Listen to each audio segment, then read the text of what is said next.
Hello everyone, my name is Sweety Badhalia and welcome to SV Academy classes। तो आज के इस video lecture में हम लोग स्टार्ट करेंगे क्लास 11th का चैप्टर नंबर 3 जिसका नाम क्या होता है classification of elements and periodicity in their properties. ठीक है, यहाँ पे मैंने लिख भी रखा है classification of elements and periodicity in properties.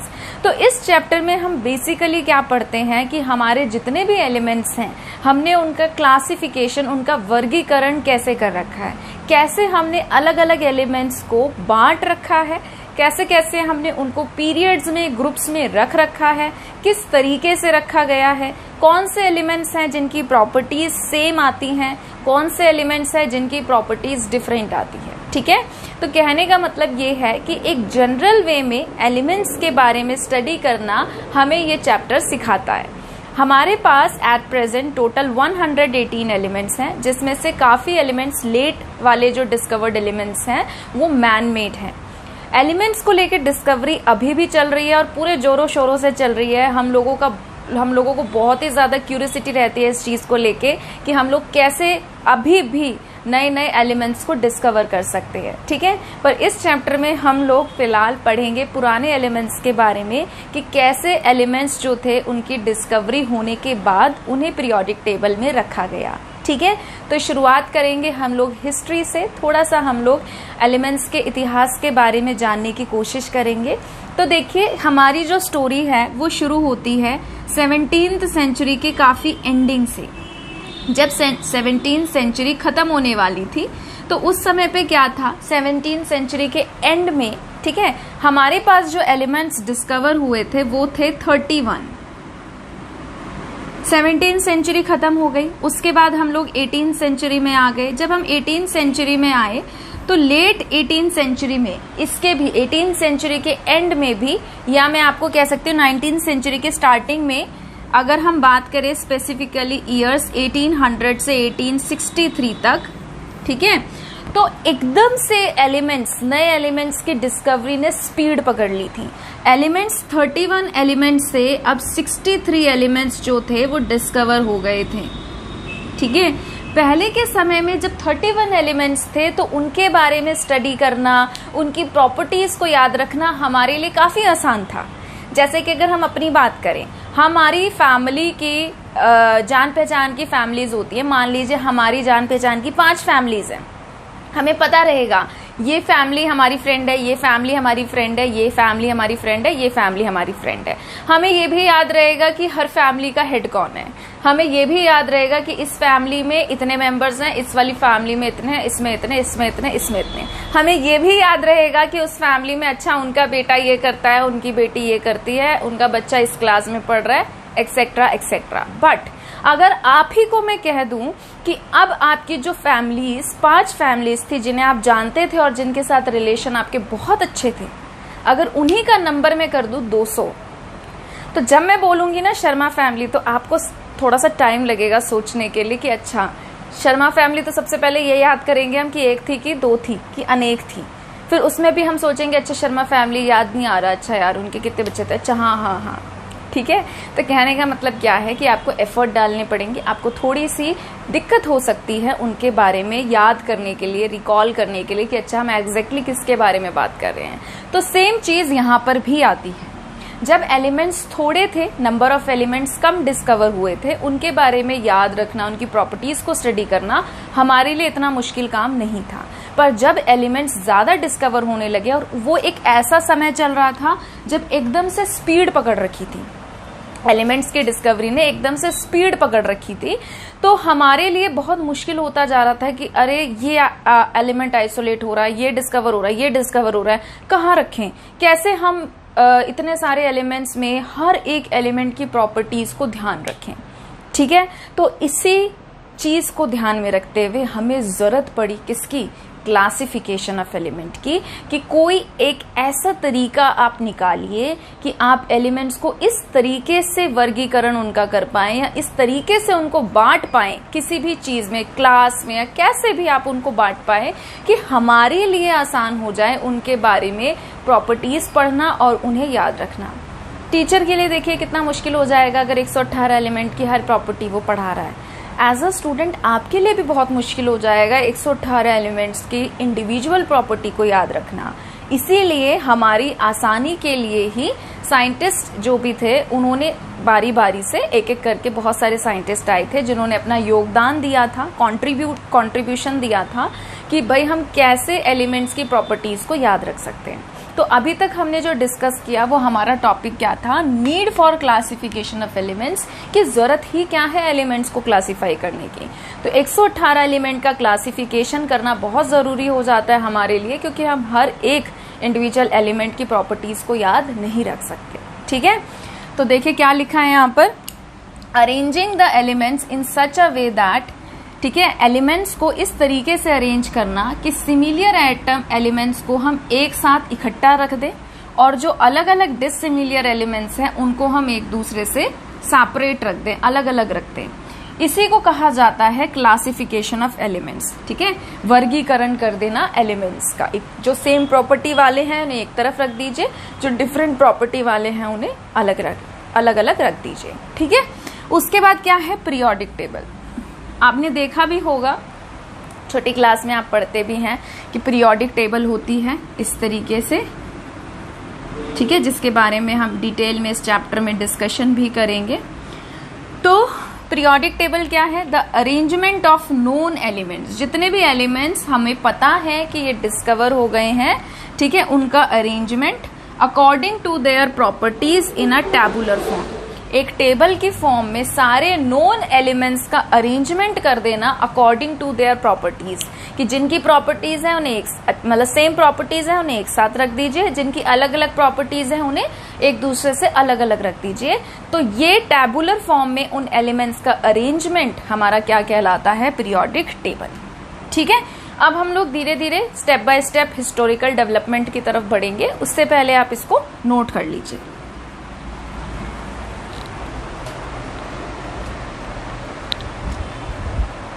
चलिए आगे बढ़ते हैं। अब हम लोग डिस्कस करेंगे historical development of periodic table, कि आज के समय में जो हम पीरियोडिक टेबल पढ़ते हैं वहां तक पहुंचने के लिए साइंटिस्ट, कितने साइंटिस्ट थे जिन्होंने अपना कंट्रीब्यूशन किया था, उसके पीछे आज जो हम फिलहाल मॉडर्न टेबल पढ़ रहे हैं, इतने आसान तरीके से हम लोग पढ़ लेते हैं कि एलिमेंट्स का ये क्लासिफिकेशन है, कितने लोगों की मेहनत उसके पीछे जुड़ी हुई है, कितने लोगों ने कंट्रीब्यूट किया है। ठीक है, तो सबसे पहले अगर हम बात करें 19th सेंचुरी के स्टार्टिंग की, तो जितने भी साइंटिस्ट थे उन्होंने काफ़ी ज़्यादा मेहनत करनी शुरू कर दी थी कि हम काम करें, अपनी तरफ से कंट्रीब्यूशन दें कि एलिमेंट्स को कैसे क्लासीफाई किया जा सकता है, सो दैट अदर पीपल के लिए बहुत आसान रहे उसको समझना और याद रखना। ठीक है, तो सबसे पहले साइंटिस्ट आए थे जिनका नाम था लेवोशियर।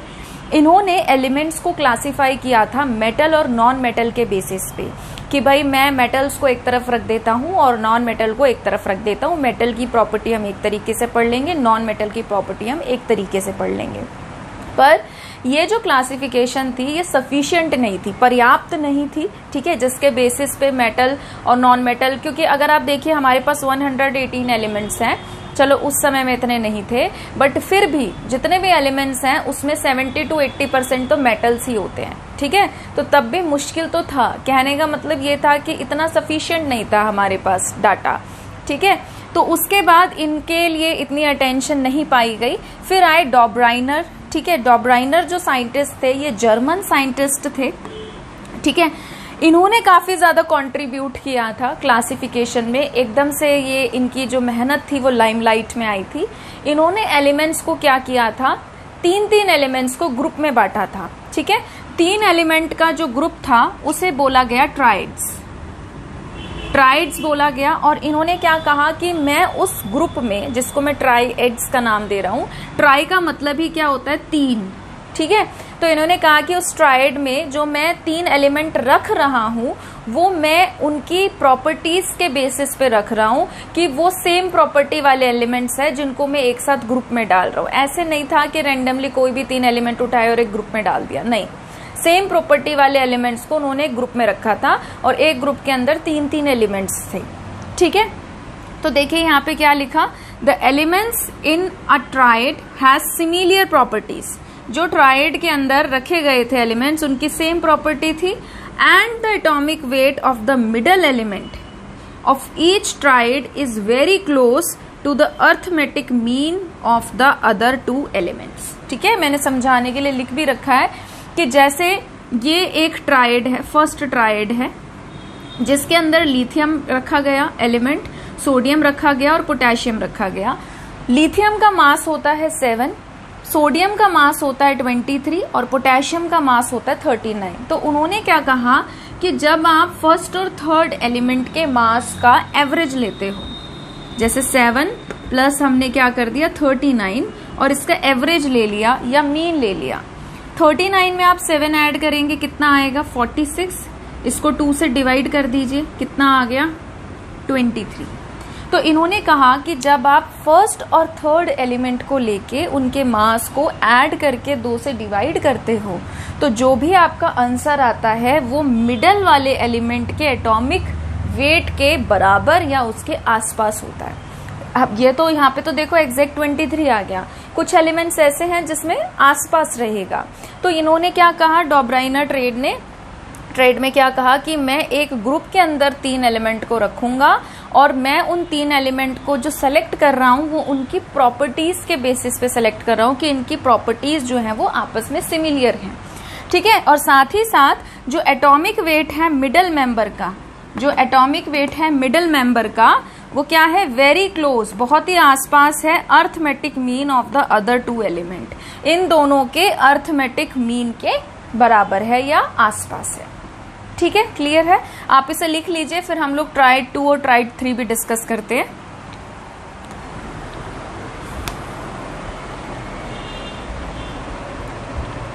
ठीक है, आगे देखिए ट्राइड 2 में ग्रुप 2 में किनको रखा गया, कैल्शियम को, स्ट्रोंशियम को, बैरियम को, जिनके एटॉमिक मासेस ये हैं।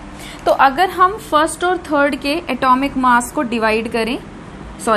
ऐड करें और 2 से डिवाइड करें तो हमें क्या मिलेगा, देखिए 7 और 0 7, 3 और 4 7 और 1, इसे कट करिए, 2 8 16, 2 8 16, फिर उसके बाद 2 8 16 और ऐसे 88.5। तो यानी कि ये क्या आ गया, 88 के आसपास आ गया।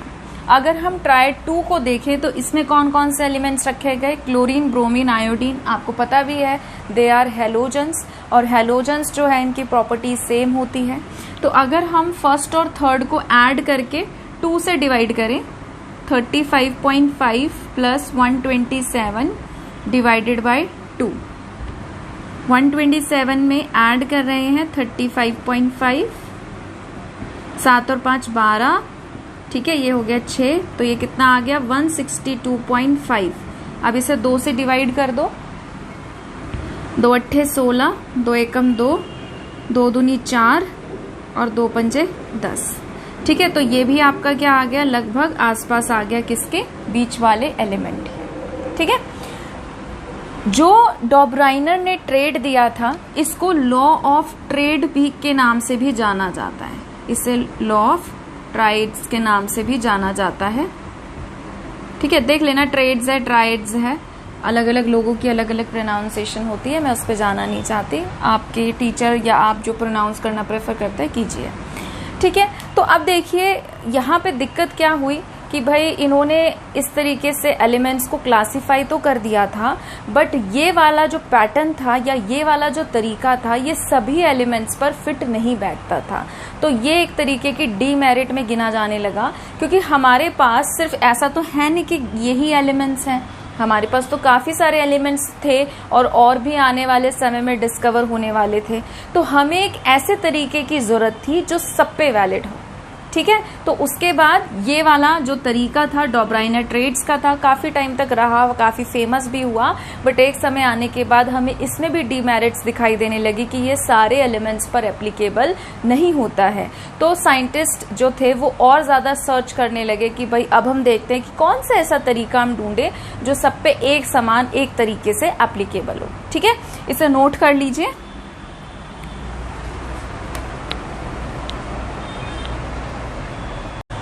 चलिए आगे बढ़ते हैं। इसके बाद जो साइंटिस्ट आए थे डॉब्राइनर के बाद, वो आए थे डी चैन कर्टियस ठीक है, जिन्होंने अपनी एक क्लासिफिकेशन दी थी एलिमेंट्स को लेकर। ये एक फ्रेंच जियोलॉजिस्ट थे, ठीक है, जिनका पूरा नाम क्या था, AEBDE चैमकर्टियस 1862। इनकी जो डिस्कवरी थी या इनकी जो क्लासिफिकेशन थी उसने ज़्यादा इम्पोर्टेंस गेन नहीं करी थी, ठीक है। इन्होंने क्या कहा था कि हम एलिमेंट्स को सिलेंड्रिकल फॉर्म में, सिलेंड्रिकल टेबल की फॉर्म में अरेंज कर सकते हैं, बट इनकी क्लासिफिकेशन में काफ़ी ज़्यादा ड्रॉबैक्स थे जिसको ज़्यादा अटेंशन नहीं दी गई। उसके बाद जो नेक्स्ट फेमस साइंटिस्ट आए लाइमलाइट में वो थे न्यूलैंड लॉ ऑफ ऑक्टेव। ये एक इंग्लिश केमिस्ट थे जिनका नाम क्या था, जॉन न्यूलैंड। 1865 में इन्होंने अपनी लॉ ऑफ ऑक्टेव दी थी एलिमेंट्स की क्लासिफिकेशन के लिए, ठीक है। पहले इनके काम को इतनी ज़्यादा शुरुआत में सराहना नहीं मिली थी, एप्रिसिएशन नहीं मिला था, इतनी अटेंशन नहीं मिली थी, बट बाद में इन्हें काफ़ी ज़्यादा ऑनर किया गया था, इनके काम को काफ़ी अटेंशन दी गई और रॉयल सोसाइटी ऑफ लंदन ने इन्हें डेवी मेडल से भी नवाजा था, ठीक है। इनके सम्मान में इन्हें मेडल दिया गया था 1887 में। ये वाला जो मेडल है, डेवी मेडल, ये तब दिया जाता है जब किसी का कंट्रीब्यूशन बहुत ही आउटस्टैंडिंग होता है किसी इम्पोर्टेंट न्यू डिस्कवरी में, ठीक है। तो इन्हें ये मेडल भी मिला था अपनी डिस्कवरी के लिए या अपने एक तरीके से अरेंजमेंट ऑफ एलिमेंट्स के लिए। तो इन्होंने क्या कहा था, according to him when elements are arranged in increasing order of atomic weight, इन्होंने क्या कहा कि जब हम एलिमेंट को उनके बढ़ते हुए क्रम में, एटॉमिक वेट के बढ़ते हुए क्रम में रखते हैं तो जो प्रॉपर्टी होती है हर एक 8वें एलिमेंट की वो सिमिलियर होती है पहले एलिमेंट से, ठीक है। देखिए यहाँ पे मैंने एलिमेंट्स लिखे हैं और उनके नीचे एटॉमिक वेट लिखे हैं।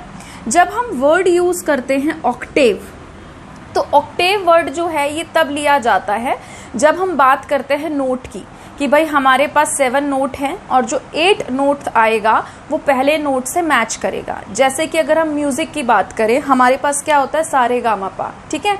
तो कैसे चलता है वो, सारे गा मा पा धा नी सा।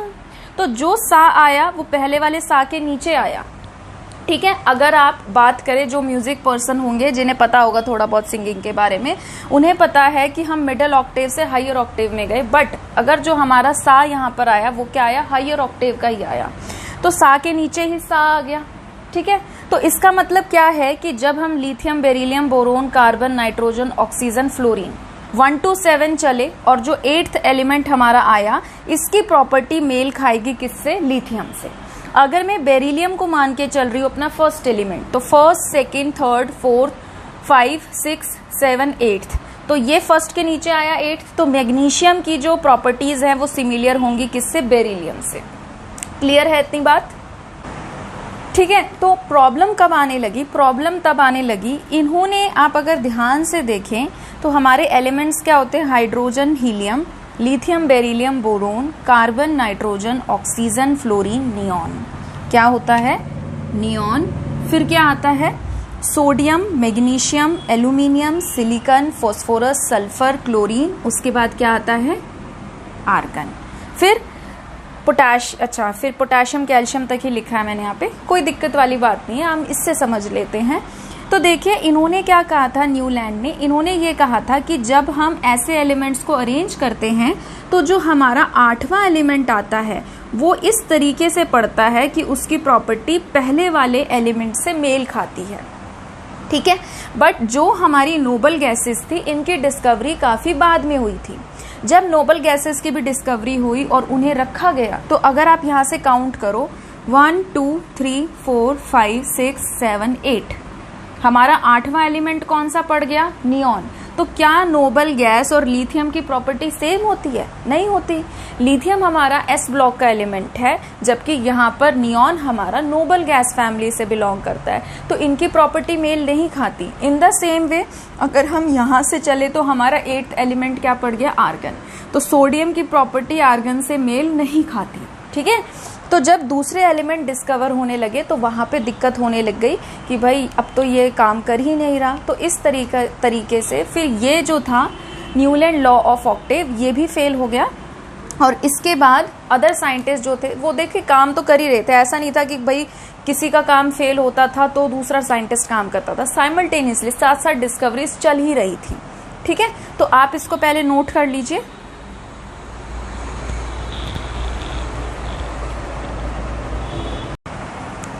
ठीक है, तो नेक्स्ट वीडियो लेक्चर में हम लोग मेंडलीव के बारे में, लोथर-मेयर के बारे में और मॉडर्न पीरियोडिक लॉ के बारे में डिस्कस करेंगे।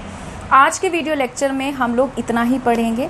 अगर आपको आज का वीडियो पसंद आया है तो मुझे कमेंट सेक्शन में ज़रूर बताइएगा। इस वीडियो को लाइक करिएगा, शेयर करिएगा, चैनल को सब्सक्राइब करिएगा। जल्द ही मिलेंगे एक नए वीडियो के साथ। अपना ध्यान रखिए। Thank you.